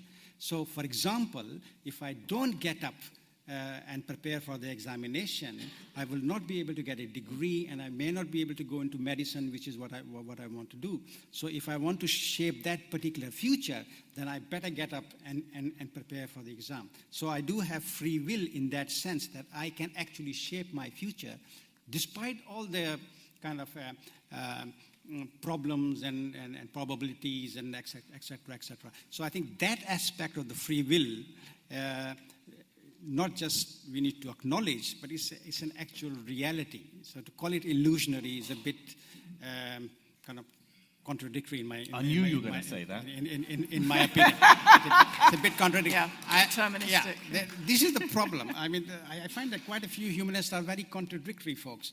But then I like contradictions. Okay, gentleman in the balcony. Yeah, I want to say thank you. I'm enjoying this conversation. Very quickly, my name's Richard. I'm a member of the BHA, primarily because they support the end of faith schools, which I think would be good for us all.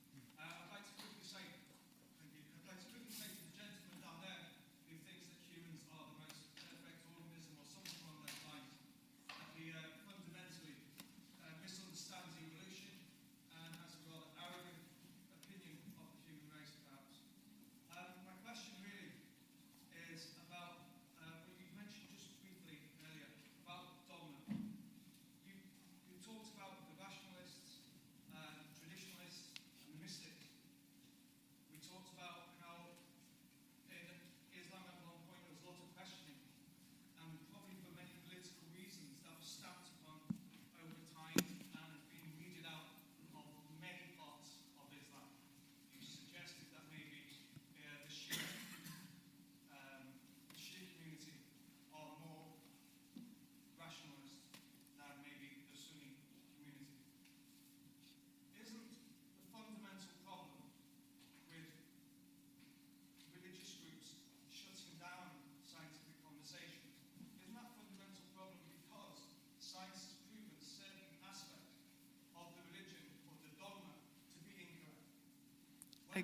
Okay, I think at that point, just because this is being recorded, I'm going to repeat that question just in case it hasn't picked up.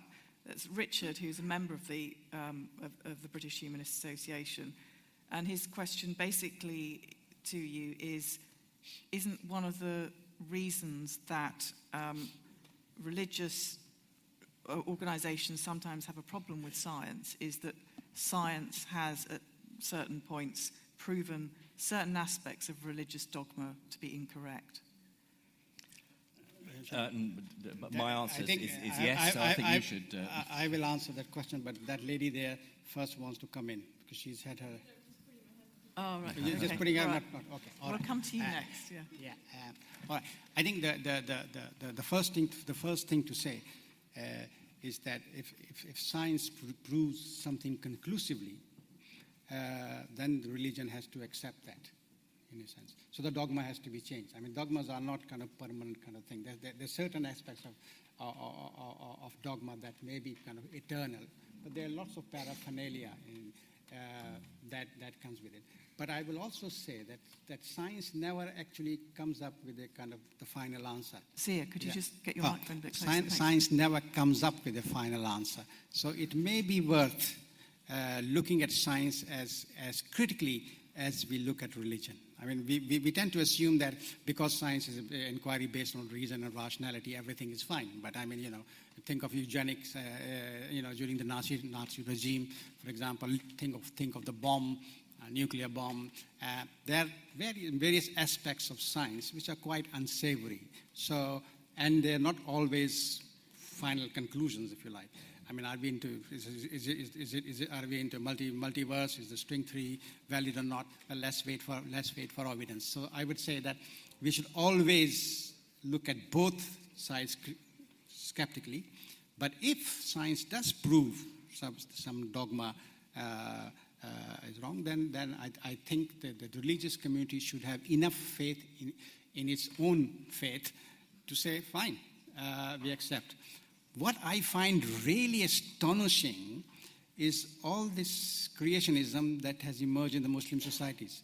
The Muslims were never creationist. I mean, Al-Jahiz in the 9th, 10th century was talking about evolution. If you look at his thing, I mean, anybody looking at it will say this is the evolutionary text. I just mentioned Ibn Tufayl's novel, published around, 12th, 13th century, Life of Hay, which is all about evolution, in a sense. Hay is even kind of comes out, the beginning of the novel is spontaneously generated and comes out as a slime, right? So what could be more evolutionary than that? And to say things like the Quran is against evolution, and these are pretty daft statements. You should never ever say the Quran is against this or Quran is for this, because Quran is a very sophisticated. It's not like the Bible. I'm not denigrating the Bible at all. I'm just pointing out the difference. It's all right. There's Muslims and atheists here. We can say whatever we like about the Bible. And a member of the Greek Orthodox. I respect the Bible. But anyway, because it's a very complex and sophisticated text, if it says something in one part, it may say something quite contradictory on the other section. So to say that, I mean, only fundamentalists say the Quran says, and this is the final word. It's a book that needs to be interpreted, and interpretation is perpetual and continues in that sense. Jim, do you want to come back on that? Have you read the Quran yourself? Of course. I will not answer this question because I think it's very insulting. There's a book called Reading the Quran there, which you can buy that may help. Yeah. I think Zia's actually written a book on the Quran, so I think we can assume that, yes, he has, and quite thoroughly. Jim? Yes, I haven't got all the way This must be a through. member of the Humanist Association.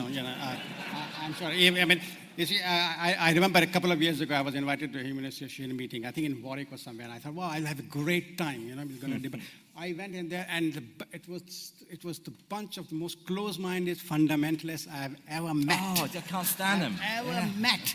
And the Humanist Association is full of them. I mean, in a sense of some kind of, you should have some kind of, I don't know, I mean, do you think I'd be sitting here if I hadn't read the Quran? Moving on. Yeah. Moving on. I will just, I'll take one issue with what you said, Zia, about, yes, I agree that, you can consider science as another ideology like religion or humanism or capitalism or socialism or whatever, a belief system. But there is a very distinct difference between science and religious faith. It's not held up and held accountable in the same way. Because science, for me, science means the scientific method. And that means looking for a certain kind of evidence. I know in religious faith you also have evidence. I mean, I think that's a rather naive, simplistic thing to say, well, religious faith is blind faith and you don't need evidence. I know it's not that. But the scientific method is about, if I have an idea, I don't tell you and expect you to believe me because I've written it down somewhere or because I say so. You have to go and test it for yourself. It's reproducibility. It's coming up with a hypothesis, testing it against nature, and if it turns out that there's a disagreement about it, you have to give up that hypothesis, that idea.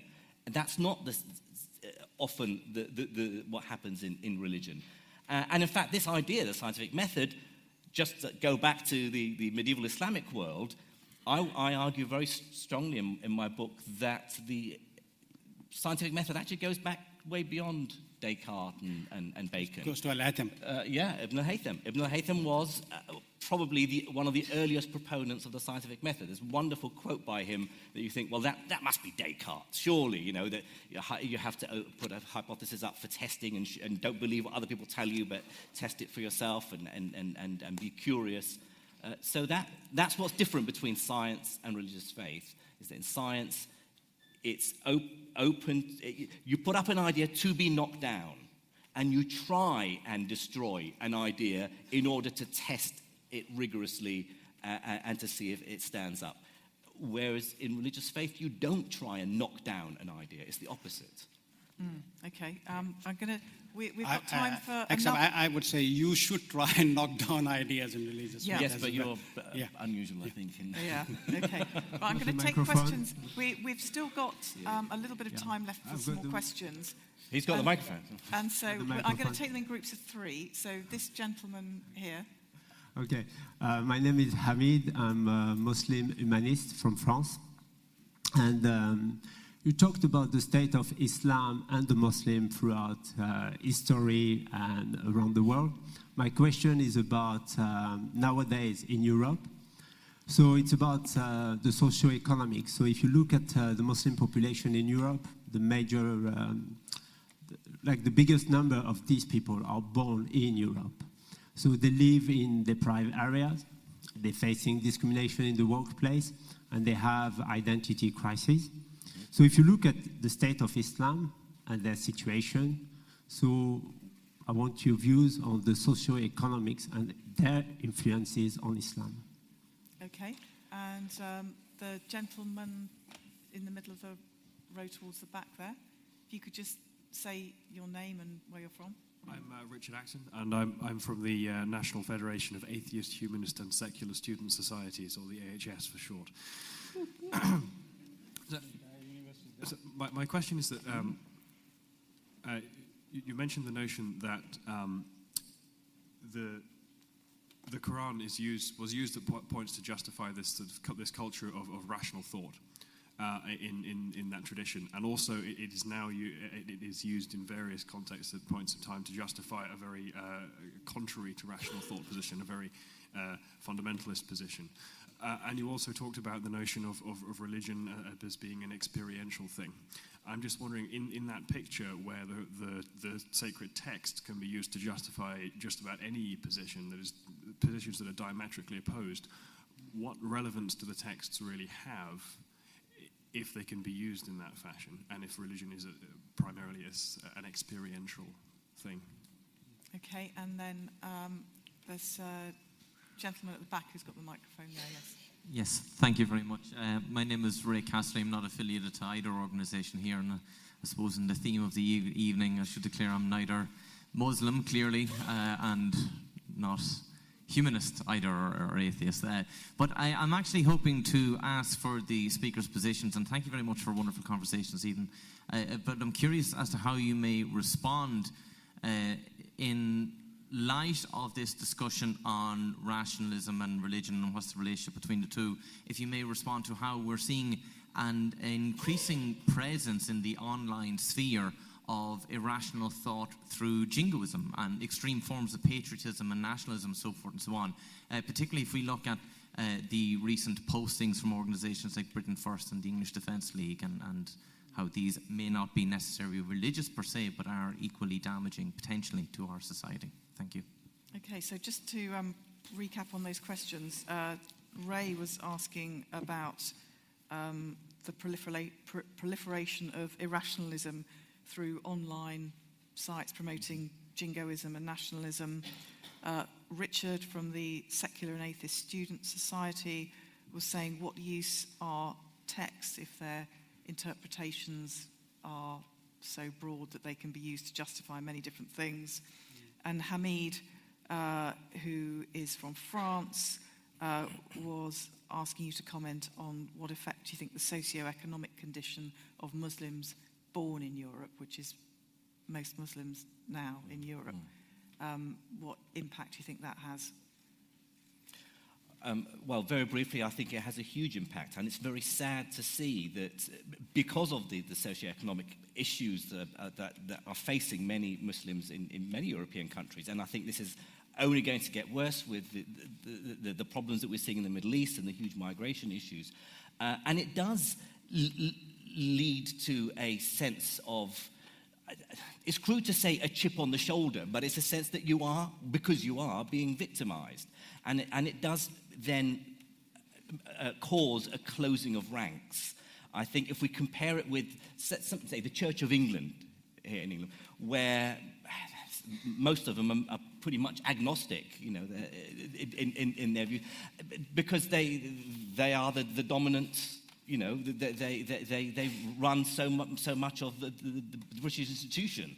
They have nothing to fear, and that gives them that freedom and self-confidence. I think many Muslims in Europe, and you know, we see many young women. I know, because I know a lot of my family, the younger women are wearing the veil when their mothers didn't.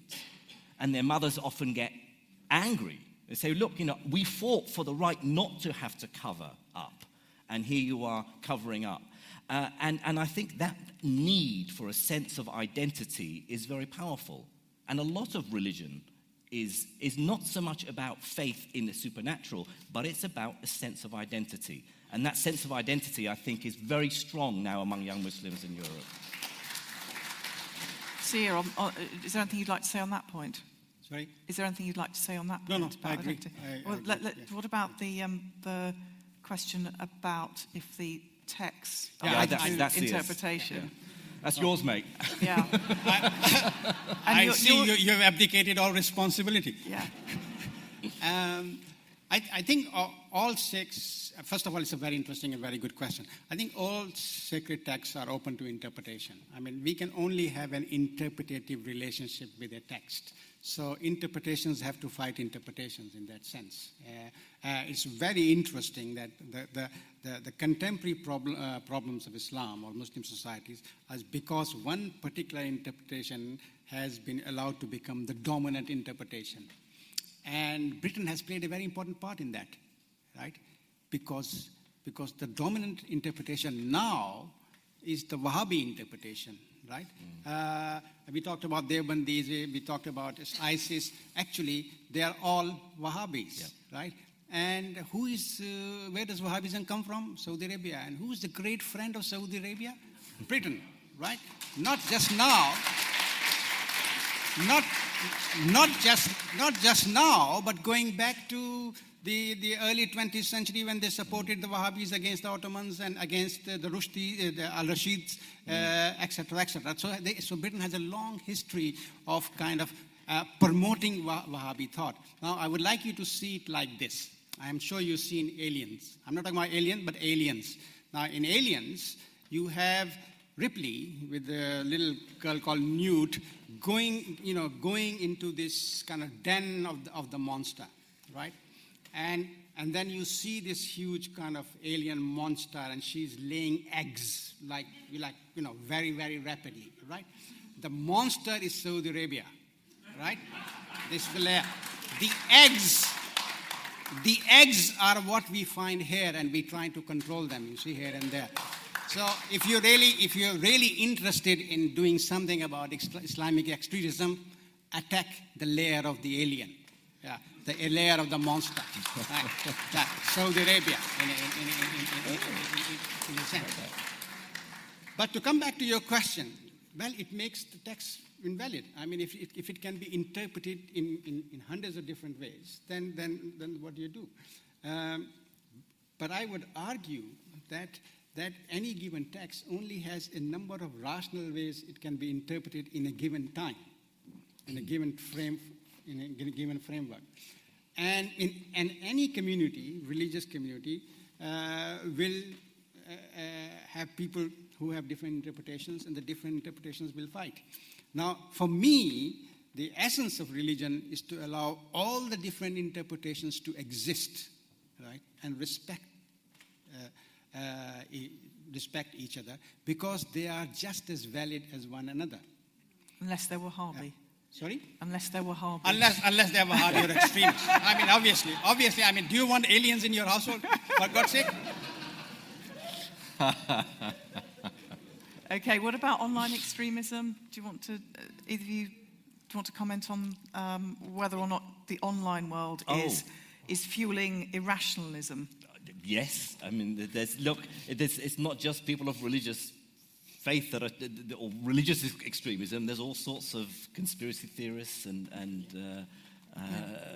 right-wing libertarians and pseudoscientists who calling upon use science to argue whatever strange views they might have. And social media has, they've all been there. They've always been there, but now they've got a voice. Yeah. And I think the danger is how do you hear through all that loud cacophony of nonsense? Where do you hear the reason? Where do you hear the sense? And it's tough. Okay. Now we've got time for, I think, a last round of questions. So the gentleman at the back there with the blue shirt, lady here at the front who's had her hand up. Sorry. And if somebody would like to come down from the balcony, because it is being recorded, questions from the balcony are going to be, I think, a cut-off point for people watching the video. So if anyone's desperate to ask a question from the balcony, come down now. And we'll take these first couple of questions. Right. So, gentleman at the back there, have you got the microphone? Yeah. Hello? Yeah. Hi, yeah. I have a physics background. And I was thinking about what you mentioned about the scientific method. So there is always a gap between what we say we do and how we do things. So the religious people do something but think differently. And the scientists, I think, as well. There's a gap between the ideal of the scientific method and the daily practice of physicists. I think now there is, everybody knows it's about string theory. So it's been around for 40 years, and it's now really starting to become a joke. It's like a cult that has taken place in the physics community. And every few years, they have a revolution, they have a new idea, but they have to convince people that is the field to work on. That's the thing to do. Okay. And it's completely outside the scientific method. And there is no arbitrary. At this point, there's no experiment, there's nothing happening, but still people have very strong feelings about that's the thing to do. Okay, there's a lady at the front here, and then after that there's a gentleman who's come down from the balcony. If you could let him have your microphone when you're done. Thanks. Humanist Association. Sorry, Debbie Allen with the American Humanist Association, and my question may relate to his. It was said early on that there must be something beyond the material world. And I say, why? What is the evidence that there is anything beyond the material world? But if there is something beyond the material world, I want to know, why does it have to go back to God? What might there be? Okay, and this gentleman here. Yeah, when the gentleman who opened up the session, he mentioned that humanism is about secularism, not about atheism. And I was a bit disappointed that nowhere during the talk you mentioned the word secularism. So the question really to you, Zia, is that secularism as a concept, is it compatible with Islam, and is that a prerequisite to have rational thought? Okay, and so another gentleman's come down from the balcony here. Yeah. I have a question about the use of the term rationality to describe religious trends in the Muslim world. One of the biggest, most powerful trends in the Muslim world at the moment is Salafism. And Salafism is a version of Islam that presents itself as far more rationalistic than the versions that preceded. So typically a Salafi will argue that Sufism is found on superstition, is found on types of worship that aren't proper anymore, and that are supernaturalist, whereas Salafism is a lot more rationalistic, a lot more based in the pure rational foundations of Islam. So I was wondering if you could just talk about that sense of rationalization in religion. Thanks. Sia, should we start with... Well, you I'll want do to come that in one. on that one? Go on. Okay. Yes. Is So, there a gap the- between what scientists say they do and what they really yes, do? even, of course, science is practiced by scientists who are people who also have ideologies and belief systems and biases and vested interests. And so there will be dogma within science.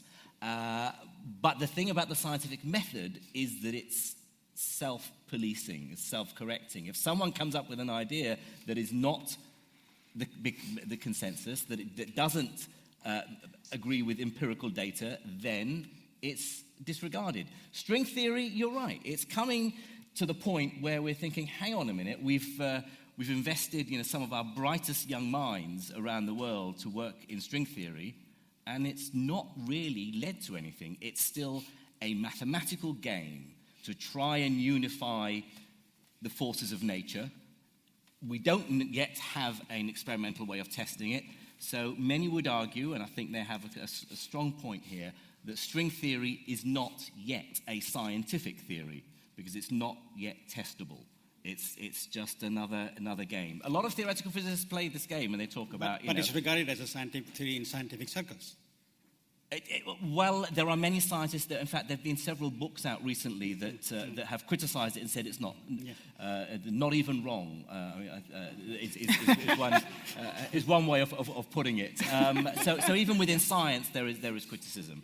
But I agree with you. When we look for answers or looking for meaning in the universe, why do we feel there has to be a reason behind it? Yes, science looks to answer those questions, and we don't yet have all the answers, but we keep searching. But we don't then say, for me, you see, as an atheist, I regard it as intellectually lazy to say, well, I can't answer that, that must be all God, or that must be all beyond what I can comprehend with my little puny human mind. I absolve myself of ever trying to think further about this issue because that's the limit that science has reached, and science can't push any further. And yet, time and time again, over the last however many hundreds of years, thousands of years, we've discovered that by testing the world, by thinking rationally about it, we learn more. And we uncover truths. And these are truths that are absolute. They're not truths. I mean, the Earth does go around the sun. The world really is round. And I would argue that, Einstein's theory of relativity really is correct, and Darwin's theory of natural selection is really true. There are other areas in science which may well turn out to be completely bonkers and completely wrong. But we keep looking for meaning, and we don't stop and say, that's beyond science, I can't answer it, therefore I have to hand it over to God. I want you both to address the sort of other questions. Before I do very, that, just to let very people... briefly, most scientists have a very romantic notion of scientific method. Yeah. So they should read some sociology of science and some archaeology of science where scientific method is criticized, and the point that was being made, that there's a lot of dogma within science, including scientific method itself, how certain correlations are made and so on and so forth. So we need to be aware of that, and it's very good that Jim has actually brought out and used the word dogma, that there is dogma within science. And one of the dogma is to negate the question, why should there be any meaning, right? You can ask just the other way around, why isn't there any meaning, right? And both questions are equally valid. So if you negate one and say the other one doesn't exist, that becomes a dogmatic enterprise in my view. And that's one of the kind of problems for people who kind of claim to be humanists and secularism and what have you, blah blah, secularism, what have you. I think you need to leave the question open and say both questions are equally valid. Whether there is a meaning or where there is no meaning. And I agree. I think if there was an answer, we wouldn't be arguing. If there be an answer, we wouldn't be arguing at all. We'd have resolved it precisely. Theologically, and thousands it of is a years question that will continue till the end of time, because I don't think there's going to be answer unless you believe in scientism in the sense that science is going to solve all problems. Well, that's another dogma. But I let you have it. Okay, before I get you to address the final questions, I should say, if anyone is desperate to ask Jim and Zia a question still, there will be an opportunity in a few minutes, because when we're finished, they've agreed to stay around for about half an hour and to talk to people, and they might be even more willing to talk to you if you've just bought one of their books and are asking them to sign it. Now you're talking. Okay, so just very quickly then, secularism versus atheism, the difference. I mean, you did talk about that briefly before, didn't you?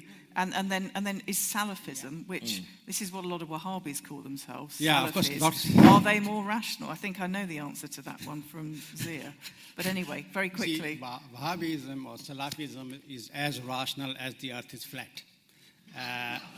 Now, I'm not joking. This is not a joke. We were talking about internet extremism, internet fatwa. You can go and find a fatwa given by Sheikh bin Bas, the late Sheikh bin Bas, who was the Grand Mufti of Saudi Arabia, who issued a fatwa saying that the earth is flat, and anybody contradicting that is outside the pale of Islam. You can find that fatwa online. It's available with all the references. So Wahhabism is as rational as the earth is flat. Yeah. Okay. What was the second part of the question? Secularism versus atheism. Yeah. Is there room for secularism in Islam? Look, if you are atheist, I mean, it doesn't bother me. Just as I hope that I am not an atheist should bother you. So I don't think that is an issue. The issue is secularism, and there's a non-problematic side and there's a problematic side. The non-problematic side is very simple for me, and I think for Muslims in Islamic history, and that is that you keep religion away from the affairs of the state. In a sense, you keep the two separate. Most of the Abbasid caliphs did not claim that they were, religious kind of people or religious scholars. They actually said, was it Harun Rashid said, I'm a secular king. I'm a king. I wield power. Full stop. In that sense, what my citizens believe is neither here nor there. So I would argue that there is a tradition in Islam that suggests that religion and politics should be kept separately, and Ibn Rushd was a great exponent of that. And before that, Ibn Sina, lots of the philosophers argued what is the relationship between religion and politics. So in that respect, it is not a problem, although it has become a problem in contemporary world. But for me, when secularism becomes an ideology and presents itself as the only way to be human, then it becomes very problematic for me in that sense.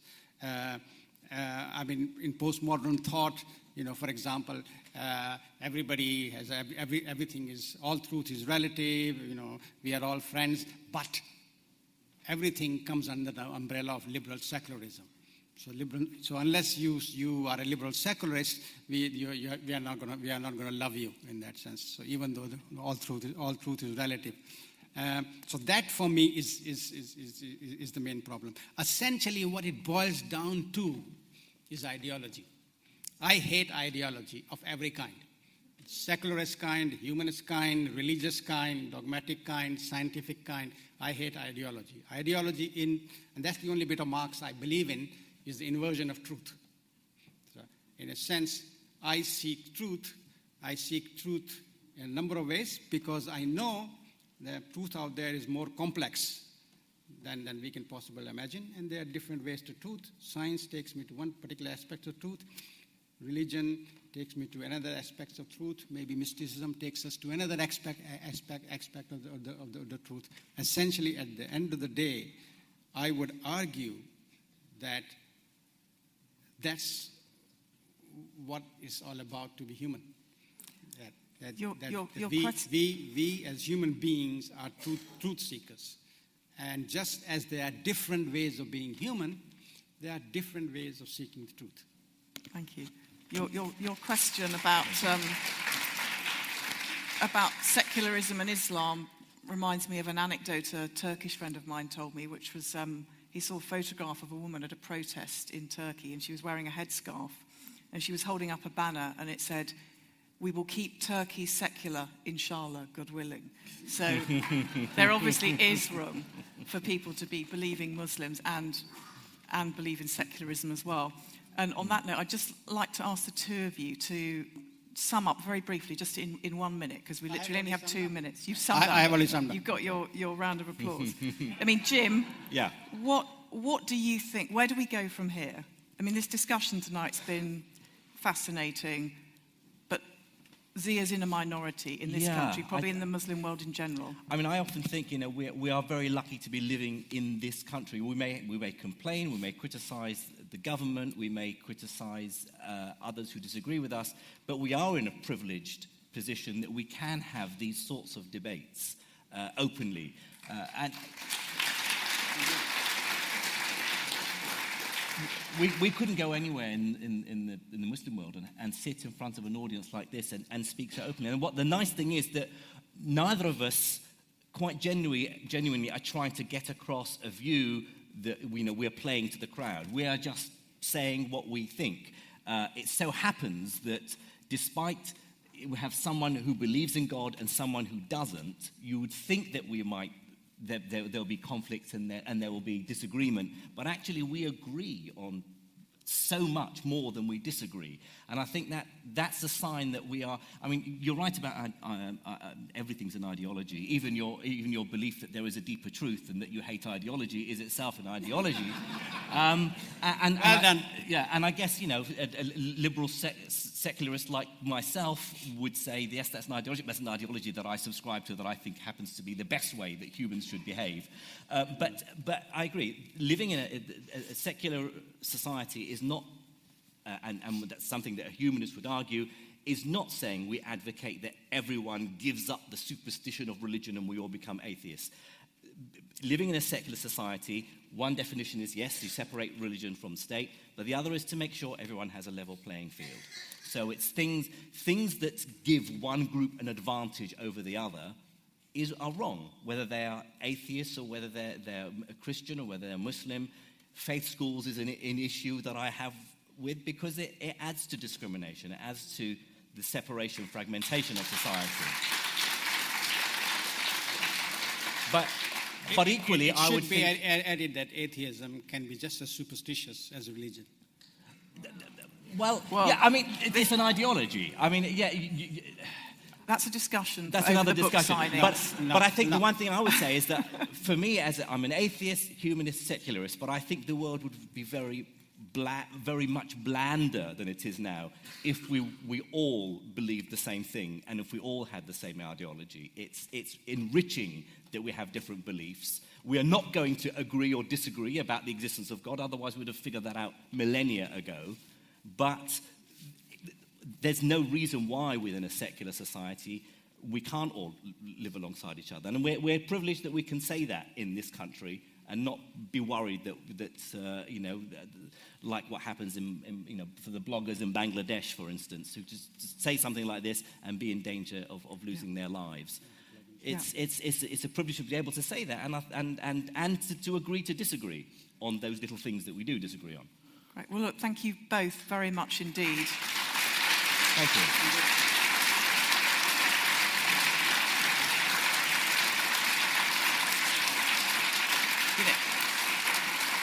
And thanks also And thanks also to the British Humanist Association for hosting what I think has been a very constructive discussion, more a meeting of minds than a clash of civilizations. Thanks so much for coming and taking part. Books are for signing at the back. Thank you.